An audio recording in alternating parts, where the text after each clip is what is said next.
Mutants! Welcome back. Streebo here with you from mutantville.com. It's time for another Streeborama daily vlog. Those of you that are following along faithfully may have noticed that I skipped a day or two over the weekend, but that's mainly because I wanted things to level out. There had been a lot of videos uploaded right at the end of the week, so didn't want to flood everybody's inbox. I figured, no need to kill myself to get videos up over the weekend. You guys have plenty of stuff to watch. Like Respawner, by the way, cheap plug there for our good buddy Johnny Brento here at Mutantville Productions. He just released Respawner, the web series pilot episode online, free for the first time ever. You can check it out right here on YouTube. Cha-ching! No, over here. Cha-ching, cha-ching! Just hit that. It'll take you right there. Before I go too far into this, we are going to get into eventual spoilers for Texas Chainsaw 3D, or Texas Chainsaw, whatever it's being billed as now.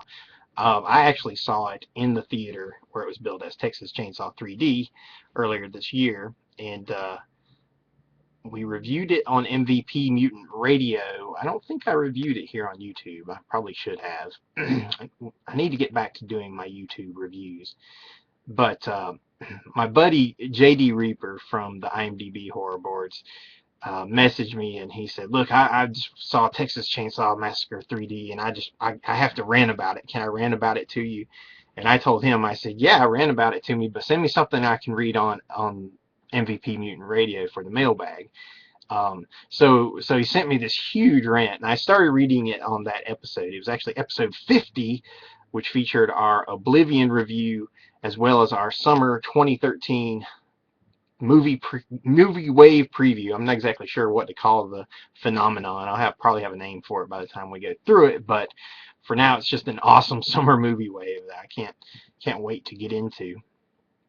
But anyway, we previewed all the upcoming movies from Oblivion and Lords of Salem all the way through Man of Steel to Kick-Ass to Elysium and The Conjuring, The Purge, just on and on and on.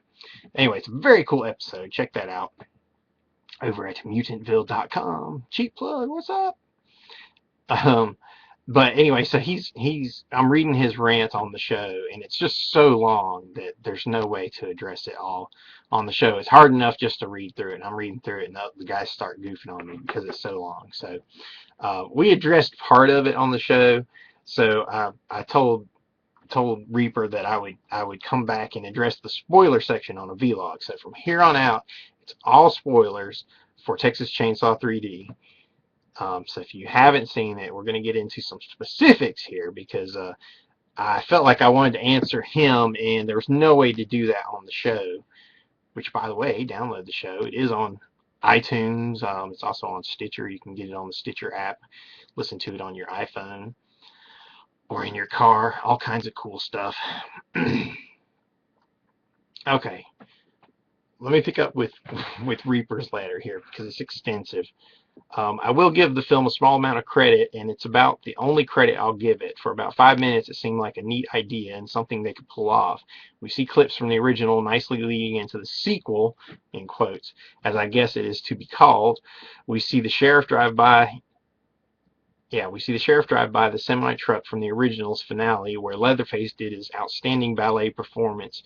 The sheriff pulls up to the house. It all looks kind of neat and like a nice idea and neat way to lead into the film. And then it all goes to shit, for lack of a better term.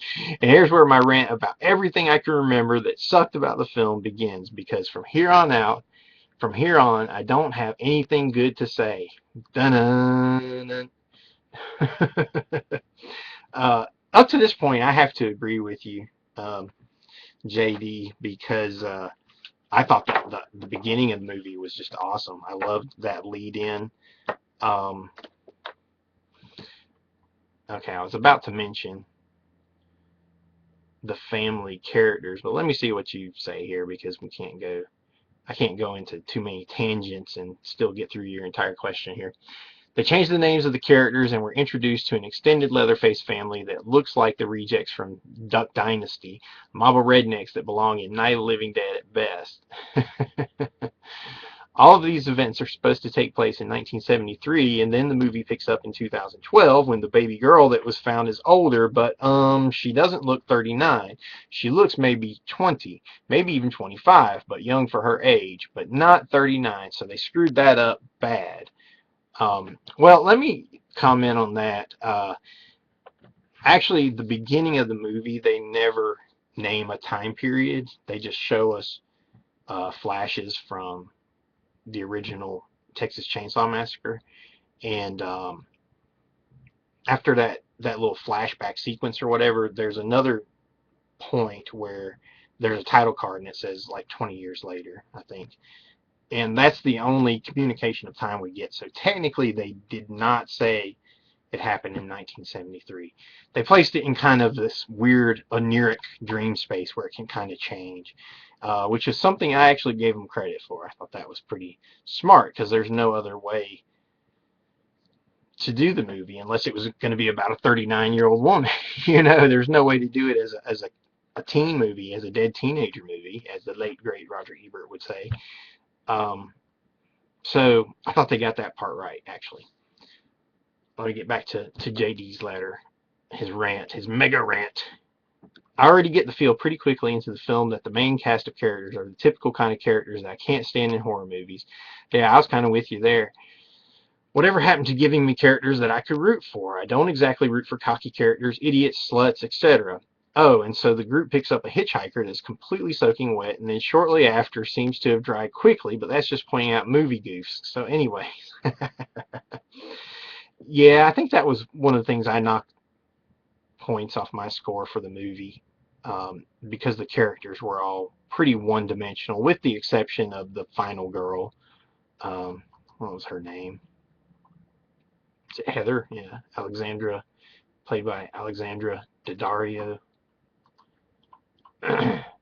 She seemed a little bit layered, at least.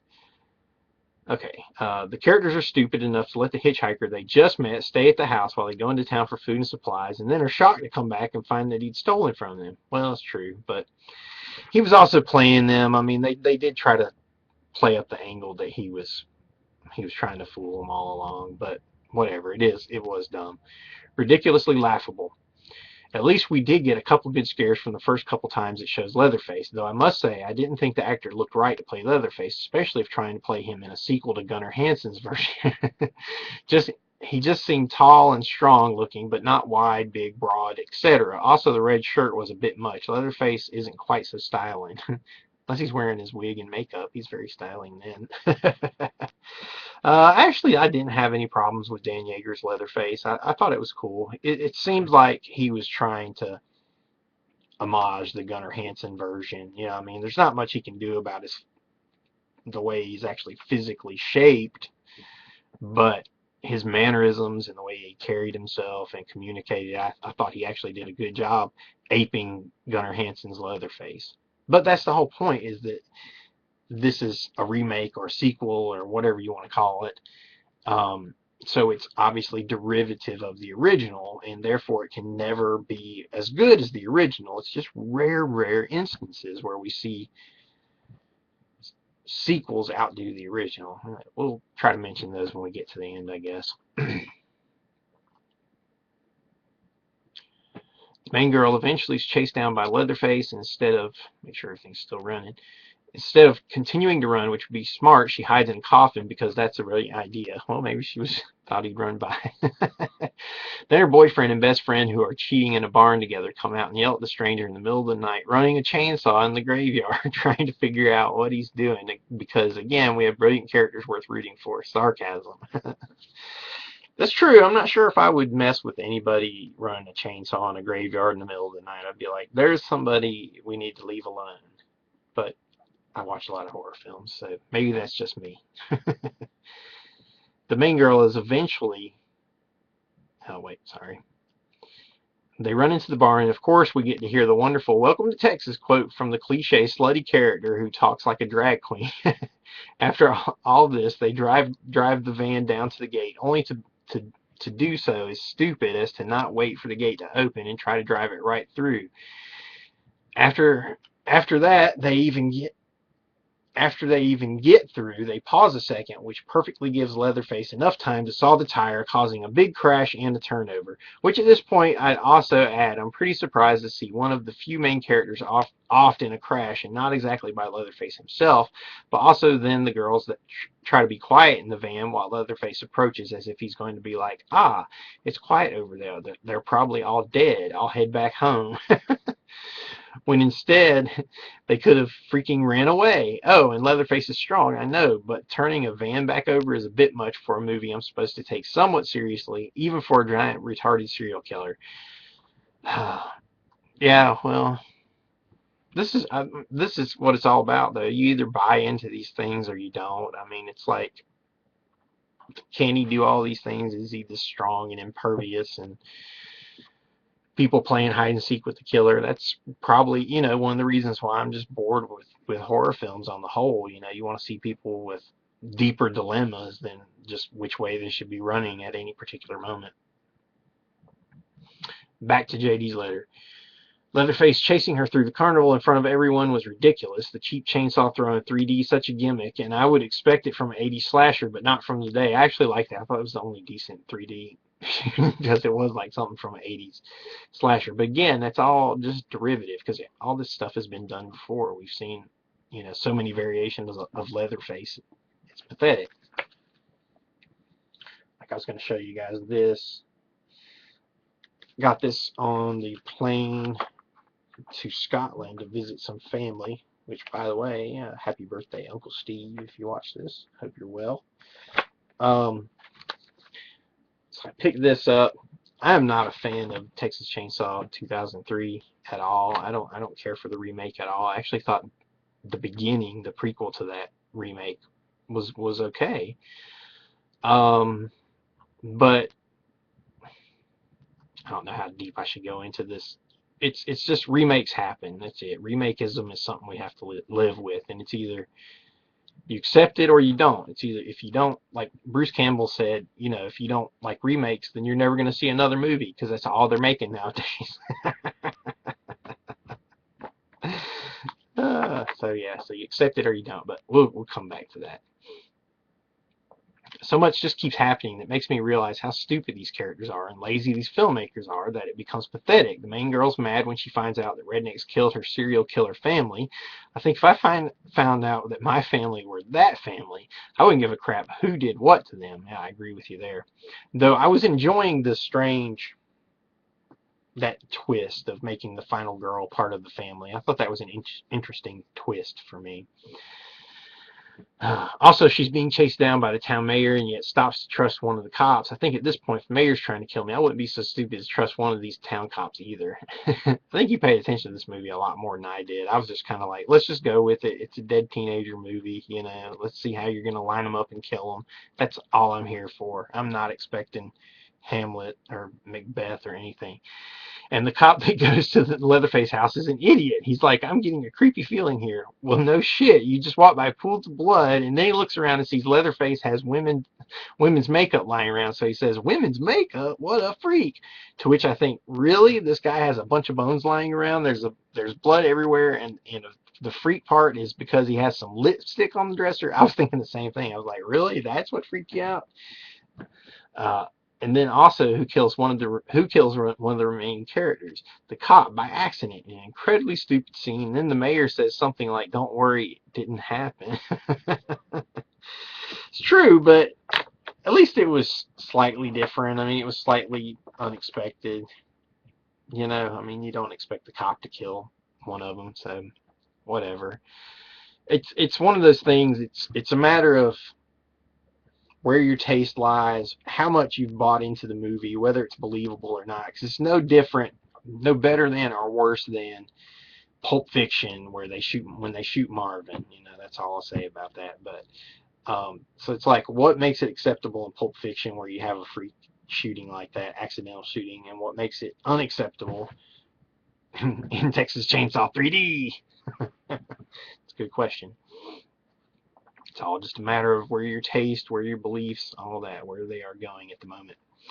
Man, this is taking me a while, even for a vlog. Leatherface later goes to his chainsaw cabinet, which opens almost like some sort of gun cabinet would from a Punisher movie, and heads off for the final showdown, where he finds out the main girl is his cousin and decides against killing her and helping her against the mayor instead. That's funny about the Punisher cabinet. I know exactly what you mean. At this point, it's some sick directing where it's like they're almost wanting you to root for Leatherface and feel sorry for him, not to mention his cousin, who's the girl, is now helping him out after he killed all of her friends, and she even utters one of the most awful lines in the movie, "Do your thing, cuz," as she slides him his chainsaw and the sheriff leaves them be, allowing Leatherface to roam free as a killer. Yeah, I was pretty much rolling my eyes all through the end of the movie, too. The only redeeming feature was the side boob, sorry to say that, but it was, but I did like that kind of swerve, whatever you want to call it. I mean, it wasn't a huge swerve, but to have the final girl, team up with the killer is at least different, somewhat different. I'm sure it's been done plenty of times before too, but the final girl in this one, the one who has all of her friends killed and was hunted down herself through the first half of the movie, ends up staying at the house to take care of Leatherface, which is just some of the worst filmmaking I've ever seen in a movie with an actual budget. But like I said, it's different. So I didn't mind that part. It's like it is what it is. At least they went in a different direction. Oh, and if the girl had read that note from her grandma at the beginning of the movie, the entire movie probably wouldn't have even had to take place. To me, the film was laughably bad, some of the laziest, crappiest writing I've seen in a bigger name horror movie in a long time, and easily some of the stupidest characters as well. I can't say that I enjoyed anything about it, really. Yeah, I was about the same. I mean, I just liked some of the killing sequences and whatnot. I think I rated it a 6 out of 10, so not highly, but it sounds like I had more fun with it than you did, though. I enjoyed the 3D. I thought they had fun with those kills, at least. But again, it's all derivative. It's like, if I never see that movie again, it probably won't bother me. I could have lived without seeing it at all, but I'm a mark for 3D when I think it's going to work sometimes. So, sometimes I'll go see Avatar. I'll go see Texas Chainsaw 3D. One time it worked really well was the My Bloody Valentine 3D remake. Yeah, that was good. Okay, back to JD's letter. I just have to say that I love movies. I live for movies. I'm a movie nerd and nerd in general at heart. I grew up on them, especially horror at that time, and I live to go see good ones, but it's just that I expect more, especially these days. I'm sick of sloppy, lazy, and bad writing. I'm sick of stupid characters. I want to root for the characters to live again and not think that they deserve it for being morons or not care because they're bad characters, pricks, sluts, etc. I want to be scared because the killer finds them or gets them no matter how damn good they are at trying to make sure he doesn't. I can't get scared when the only reason the killer gets them is because they yelled to get his attention or didn't run when they should have, because all I can think is, well, then he wouldn't have gotten me because I'm not that stupid. I know when to run. I just want logic and intelligence to play a part into my films, including horror. Horror is not an excuse to be sloppy. Action movies aren't either. Nothing is. If you give us a plot, then the scares, the action, whatever in a film will have much more of an impact. Once you make us feel something for a character is when we're horrified to see them die. I've just seen too many bad horror movies lately, and it's just a shame.